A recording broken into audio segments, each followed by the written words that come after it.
ಗೂಗಲ್ಗೆ ಸಂಬಂಧಪಟ್ಟಂತ AI hub ಏನಿದೆ ಇವತ್ತು ಆಂಧ್ರಗೆ ತಗೊಂಡು ಹೋಗ್ತಕ್ಕಂಥ ಪರಿಸ್ಥಿತಿ ಬಂದಿದೆ.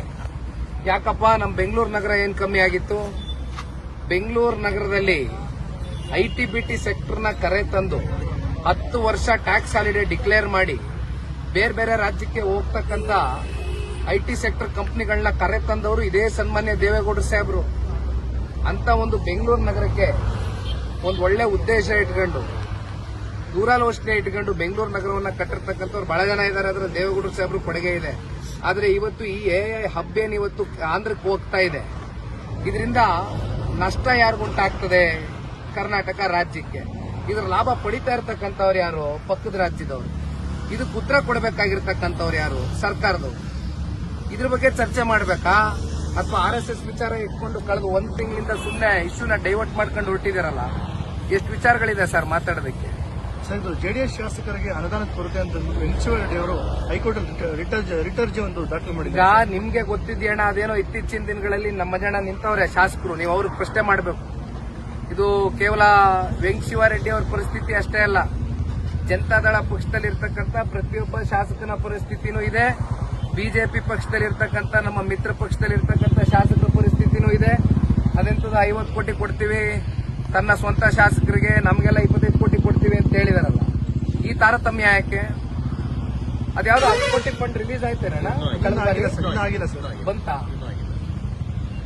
ಮತ್ತೆ ಈ ನಿಟ್ಟಿನಲ್ಲಿ ಜೆಡಿಎಸ್ ಪಕ್ಷದಿಂದ ಬೃಹತ್ ಹೋರಾಟ ಮಾಡಿ ಸರ್ಕಾರಕ್ಕೆ ಎಚ್ಚರಿಕೆ ಕೊಡುವಂತ ಕೆಲಸ ಮಾಡಬೇಕಲ್ಲ ಸರ್?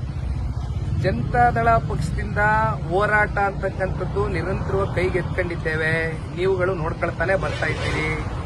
ಯಾವುದೇ ಸಂದರ್ಭದಲ್ಲಿ ರಾಜ್ಯ ಸರ್ಕಾರದ ಕೆಲವೊಂದಷ್ಟು ಧೋರಣೆಗಳ ವಿರುದ್ಧವಾಗಿ ಜನತಾದಳ ಪಕ್ಷ ಕೈ ಕಟ್ಕೊಂಡು ಯಾವತ್ತೂ ಸುಮ್ಮನೆ ಕೂತಿಲ್ಲ.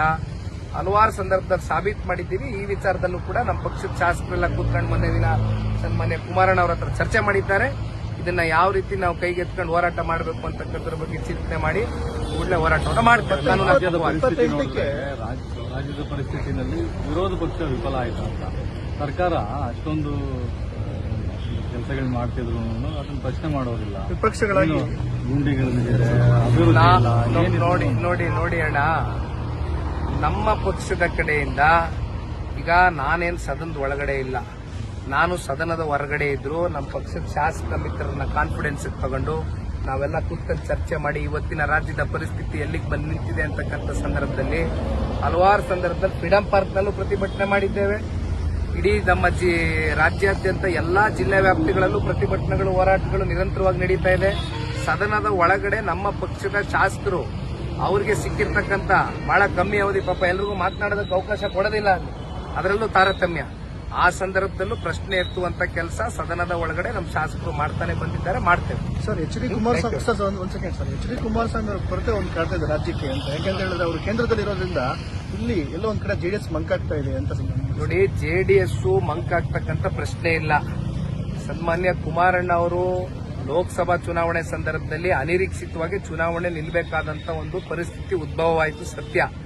ಇವತ್ತು ಅವರು ಕೇಂದ್ರದಲ್ಲಿ ಸಚಿವರಾಗಿದ್ರು ಕೂಡ ರಾಜ್ಯದಲ್ಲಿ ಆಗ್ತಾ ಇರತಕ್ಕಂಥ ಅನ್ಯಾಯಗಳು, ವೈಫಲ್ಯತೆಗಳು, ಭ್ರಷ್ಟಾಚಾರ, ಹಗರಣಗಳು ಯಾವುದೇ ಇದ್ರು ಸನ್ಮಾನ್ಯ ಕುಮಾರಣ್ಣ ಅವರು ಸುಮ್ಮನೆ ಕೂತಿಲ್ಲ, JDS ಅವರು ಸುಮ್ಮನೆ ಕೂತಿಲ್ಲ. ನೀವ್ ಹೇಳದಂತ ಒಂದು ಮಾತಿಗೆ ನಾನು ಬಹುಶಃ ಇದು ನಾನು ಹೇಳ್ತಾ ಇರತಕ್ಕಂಥದ್ದಾಗ್ಲಿ, ನೀವು ಇವತ್ತು ಪ್ರಶ್ನೆಯನ್ನು ಕೇಳ್ತಿದ್ರಿ, ಬಹುಶಃ ರಾಜ್ಯದ ಜನತೆಗಳ ಭಾವನೆ ಏನಿದೆ, ಸನ್ಮಾನ್ಯ ಕುಮಾರಣ್ಣ ಅವರಂತ ನಾಯಕ ಇವತ್ತು ಸದನದ ಒಳಗಡೆ ಇದ್ದಿದ್ರೆ ಬಹುಶಃ ಇನ್ನೂ ಒಂದು ಗಟ್ಟಿ ನಿಲುವಿಂದ ಈ ರಾಜ್ಯ ಸರ್ಕಾರಕ್ಕೆ ಪ್ರಶ್ನೆ ಕೇಳ್ತಕ್ಕಂಥ ಒಂದು ಪರಿಸ್ಥಿತಿ ಇರೋದು. ಆದ್ರೆ ಇವತ್ತು ಅವ್ರು ಲೋಕಸಭೆಗೆ ಹೋಗಿರೋದ್ರಿಂದ ಇದು ನಾವು ಕಾಣ್ಲಿಕ್ಕೆ ಸಾಧ್ಯ ಆಗ್ತಾ ಇಲ್ವಲ್ಲ ಅಂತಕ್ಕಂಥದ್ದು ನಿಮ್ಮ ಭಾವನೆ ಅಲ್ಲ, ಜನತೆ ಭಾವನೆ. ಮುಂದಿನ ದಿನಗಳಲ್ಲಿ ಎಲ್ಲ ಕುಮಾರಣ್ಣ ಅವರು ಈ ರಾಜ್ಯಕ್ಕೆ ಬರ್ತಕ್ಕಂಥ ಸನ್ನಿವೇಶ ಬಂದ ಎದುರುಗಡೆ ನಿಲ್ಲುತ್ತೆ.